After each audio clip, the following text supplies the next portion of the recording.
বেনামাজি যে আল্লাহকে দেখতে পাবে না হাসর মাঠে, এই মসজিদেই বয়ান করা হয়েছিল।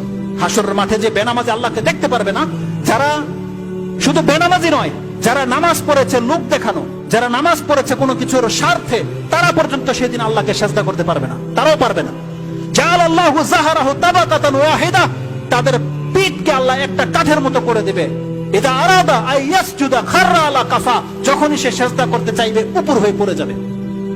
সেই দিন প্রুফ হয়ে যাবে আপনি মুনাফিক নয় তো কি, সেদিন প্রুফ হয়ে যাবে। আল্লাহ সেখানে এ কথা বলেনি যে বেনামাজিদের অবস্থা হবে, বলা হয়েছে যারা এই জমিনে সেজদা করত ইত্তেকান ও রিয়ান, ভয়ে, অন্য কোনো ভয়ে, চাকরি হারানোর ভয়, বেশি বেতন না পাওয়ার ভয়, অথবা বাপমার অন্য কারো ভয়, শিক্ষকের ভয়, স্বামীর ভয়।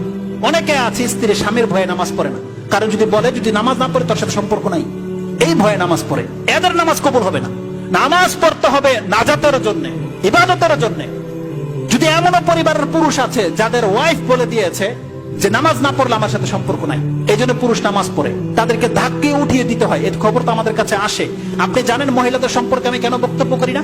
একটা মাত্র বক্তব্য করেছি, নাহলে হাজার প্রশ্ন এসেছে যে তাদের আমাদের সংসারে টিকবে কি করে। কারণ মেজর অবস্থা হচ্ছে তাই, হয় স্বামী নামাজ পড়ে, স্ত্রী নামাজ পড়ে না, হয় স্ত্রী নামাজ পড়ে, স্বামী নামাজ পড়ে না। যদি ইসলামিক মাহফত এই পরিবারগুলোকে যদি এখন ফিল্টারিং করা হয়, এই বাংলার জমিনের মধ্যে হাজার পরিবার টিকবে না, তালাক হয়ে যাবে।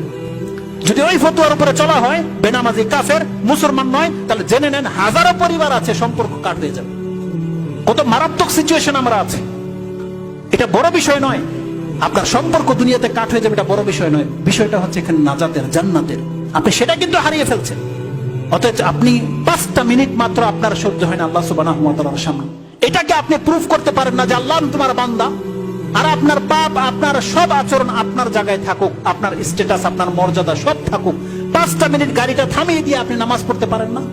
আপনারা তো এমনও জানেন কোন ব্যক্তিরা আছে যারা গাড়ি থামিয়ে দিয়ে রাস্তার মধ্যে যায় নামাজ বিছিয়ে নামাজ পড়ে, জানেন মানুষ তাদেরকে কত সম্মান করে। আপনার কাছে তার কদর রয়েছে যে আলহামদুলিল্লাহ এত টাকার মালিক হয়েও সে নামাজ পড়ে, আপনি তো প্রশংসা করেন তার, তাহলে আপনার মধ্যে সেই চরিত্র কেন আসে না? কেন আপনি নামাজ হতে চাচ্ছেন না? অতএব আল্লাহ সুবহানাহু ওয়া তাআলা যেন মুসলিমদেরকে এই কথাগুলো মেনে এবং সে অনুযায়ী আমল করার তৌফিক দান করে।